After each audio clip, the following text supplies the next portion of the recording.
நீங்களே இந்த ஏரியாவை கவர் பண்ணிட்டு ஈவினிங் இதே இடத்துக்கு வந்துருங்க. சரிங்க சார், வாடி போலாம். கற்பகம், நீ வண்டியில ஏறு, நம்ம புதிய ஏரியாவுக்கு போறோம். நான் உன்னை கைட் பண்றேன். வந்து ஏறிக்குமா.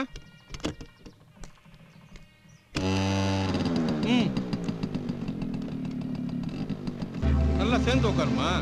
நமக்கு நடுவில் பேக் எதுக்கு? கொண்டா, நான் முன்னாடி மாட்டிக்கிறேன். கொஞ்சம் முன்னாடி தள்ளி வா. இன்னும் கொஞ்சம் தள்ளி வா. இன்னும் கொஞ்சம் முன்னாடி வா. சரி, நான் பின்னாடி வரேன். சரி, மாட்டிக்கு போகுது. நான் எடுத்துட்டா.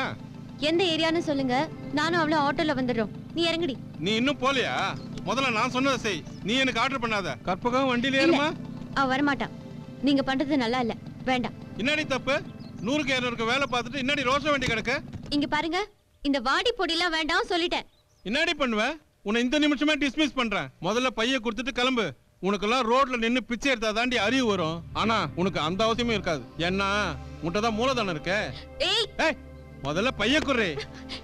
பைய குடுன்னு சொல்றேன்ல, குடுறே. ஐயோ அம்மா, உனக்கு என்ன தைரியம் இருந்தா நீ மோன கத்துனா கொன்றுவேன். உன்னை சுட்ட அந்த கண்ணுக்கு தான்டா அசிங்கம். உனக்கு உன்னை இன்னும் காணுமே. உனக்கு தான் கரெக்ட். பொண்ணுங்க செட்டில் அடிவான தாண்டா உனக்கு அறிவு வரும். இனிமேல் நான் உனக்கு ஏரியால பார்த்தேன், ஒரே மிதி ஓடிப்படா. பொண்ணுங்க வேலைக்கு போறதுல தப்பு இல்லை. போற இடத்துல இந்த மாதிரி பிரச்சனை வந்தா சமாளிக்கிறது தில் வேணும். புரியுதா? நான் ஒன்னும் ஒரு அடியால அவனை அடிக்கல, அக்கறையோட தான் அடிச்சேன். புரிஞ்சுக்க.